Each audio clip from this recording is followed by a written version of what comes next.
Welcome to Europe Now show. Today our guest is Bernard Guetta, member of the European Parliament from Renew Europe. Great to have you here. My pleasure. So let's start with France. National Rally today heads the polls with over 34% of support. What are your predictions for 2027 presidential elections, and why do you think they are at the top?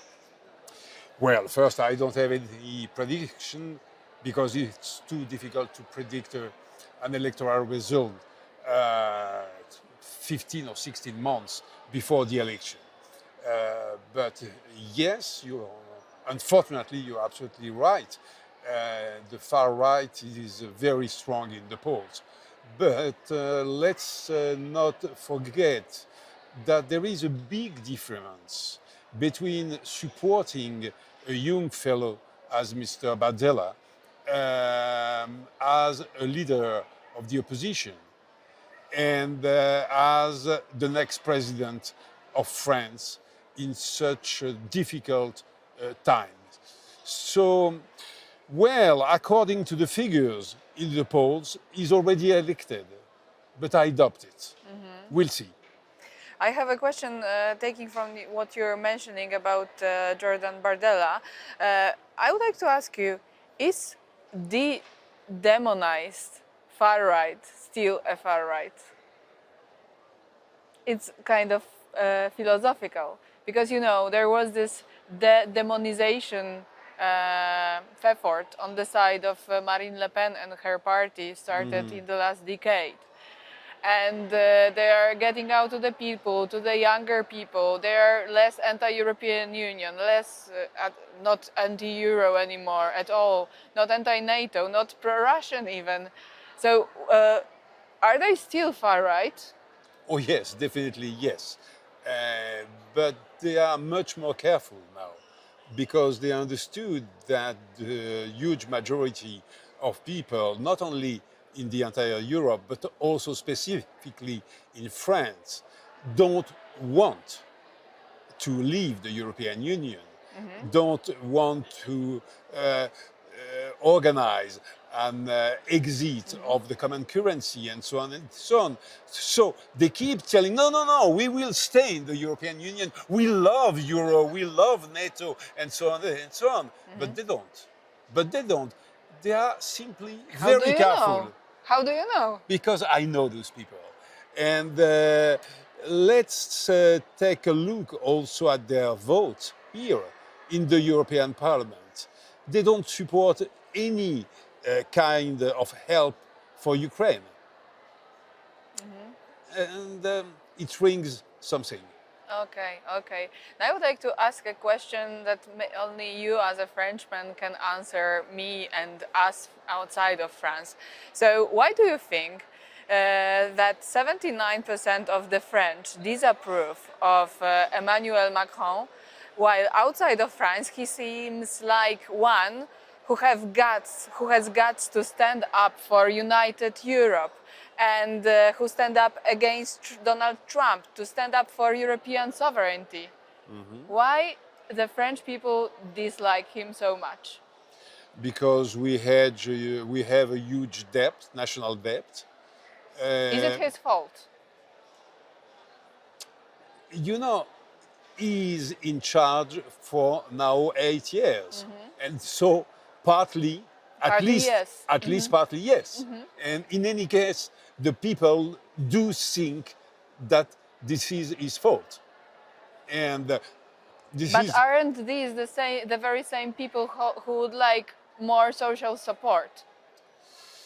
Yes, you're absolutely right. But you know, it's unfortunately it's too loud to be incoherent in politics. And well, people want social support, they don't like debt, and they don't like the necessary austerity or suite of austerity we will need. And so they are absolutely furious. They are absolutely furious precisely because they are incoherent. Okay, now But let's. nevertheless, to come back to your question, excuse me, um, you think that our president is still appreciated by the other European citizens? You're right, but you know, even in France, after the Greenland story, um, people actually applauded the president for that, but not for the domestic situation. Okay, I see. Thank you. So now let's maybe turn further and look onto the whole Europe. What do you think makes Europe and the whole West, not only France, turn right? But you know, this is not the only problem because the entire world is turning right. In India, in the US, certainly, in Russia, unfortunately, yes, also, and certainly in Europe now, but everywhere. Just look, Japan. Yes. They elected a very rightist lady compared to this new Japanese prime minister. Madame Thatcher was a real Bolshevik. And so, you know, after the end of World War II, it was simply impossible to be on the right, or at least to say, I am a rightist person. Now it's possible because the left is tired, because the left has no any new ideas to propose, and the left appears to be old-fashioned and not understanding the new world. But is it not the problem for the left that actually the center and the right, for example, in Poland, Law and Justice Party, they are actually incorporating the postulates of the left, the social democratic postulates? That's another question. That's another. What is left for the left? What is left for the left? Nothing. Nothing. I'm serious. That's the problem, because the far right now pretends to be social, supporting poor people. Actually, they support rich people. Just have a look or just think about Trump. He was supposed to be a defender of the middle class, and actually is the defender and a very good defender of the righteous people And in he America. himself as And well, himself. and his And family. himself. Absolutely, absolutely. What do you think then, if making another step towards understanding Europe and now going also global, is the current place of Europe on the global chessboard? Where we Bigger are and in bigger, bigger and really, bigger. really, Absolutely, I do think so. only without the left. Well, uh, that's another point. But you know, only 3, 4 years ago, Europe, as the European Union, as the Union, simply speaking, didn't exist on the world political stage. And now we do exist. Just think about the Greenland crisis. Just think about Ukraine. In July, Mr. Trump and his best friend, I mean Mr. Putin, proposed a so-called peace plan, which was actually a plan for Ukraine to surrender completely. And who blocked this horrible plan? Europe. Nobody else. So more and more we see Europe, I mean the European Union, acting on the political stage as a real power, more and more, and not less and less.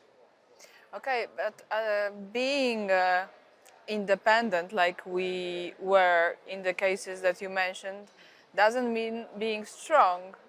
It's strong in the conversation against strongman Donald Trump, but that it doesn't make us stronger in terms of our economic potential, our defense potential.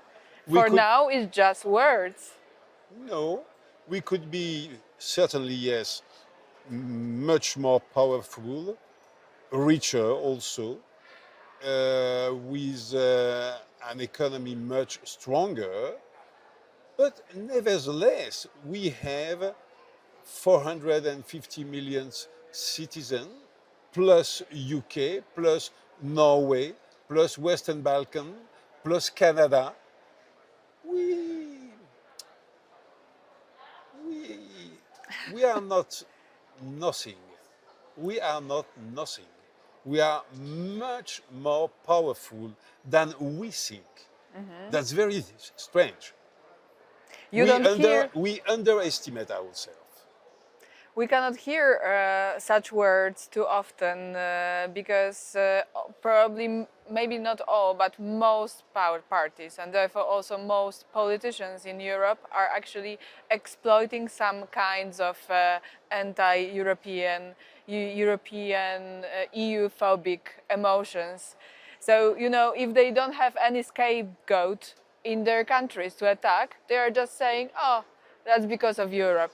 Bad Europe did that. So actually, Europe is being shown as guilty Yes, you're of right. all the problems. But you know, it was completely right what you just said 3, 4 years ago. Because now our countrymen, European countrymen, are more and more supportive of at least European unity, if not European Union, which actually it's a little bit different. And but why are they more and more supportive of our unity? Because they are not blind. They see Trump, they see Putin, they see chaos in the Middle East. We need our unity. And people do understand that more and more. You seem willing to answer one of the questions that one of our readers asked us to quote. Do you think there is a chance of making a federation out of the European Union with the elections of the European Parliament, but also its government, with only one and only foreign policy, defense policy, economic trade policy, and fiscal policy? What do you think? Well, I'm very supportive of this idea, of United States of Europe, But I'm a realist on the other hand, and I do know that it would be completely impossible, or at least too quick, to do that in one day or even 5 years. So I'm very careful on that. The goal is certainly, in my eyes, United States of Europe, but we shouldn't rush to organize artificially a federation. Okay, coming back to Macron that we've already discussed You like at him, length. I understand very well. So he calls for strategic awakening. How far should EU defense autonomy go before we still need the United States? Well, we need certainly the United States, but they are not there anymore. And so we have, Maybe for the time being. well, for at least 3 more years. And with Mr. Trump or even Mr. Vance. And so we have to be realist and to rush to build up our defense because we cannot count on the American support or the American protection. That's clear. So please, let's rush. Okay. With Greenland resolved, should the European Parliament hold off on ratifying the US agreement? What do you think? Because now it's turn of the European For Parliament that, here. don't rush. We'll see. When do you think? We'll see. Because If you Mr. know, Trump, if Mr. Trump is a little bit more reasonable, we could sign it. If he's not, we shouldn't do. but as you said, we still need the United States. Yes, but you know the United States need And Europe he likes also. patting. And Yes, all European politicians to pat do him. a lot of But pat. you know, I don't like to pat him, and I don't see any necessity to do that, because let's never forget that the United States and their big companies need absolutely the European market. And so we are much stronger than we think in the relationship with this Mr. Trump, to be polite. Thank you so much for this talk. Thank you to you.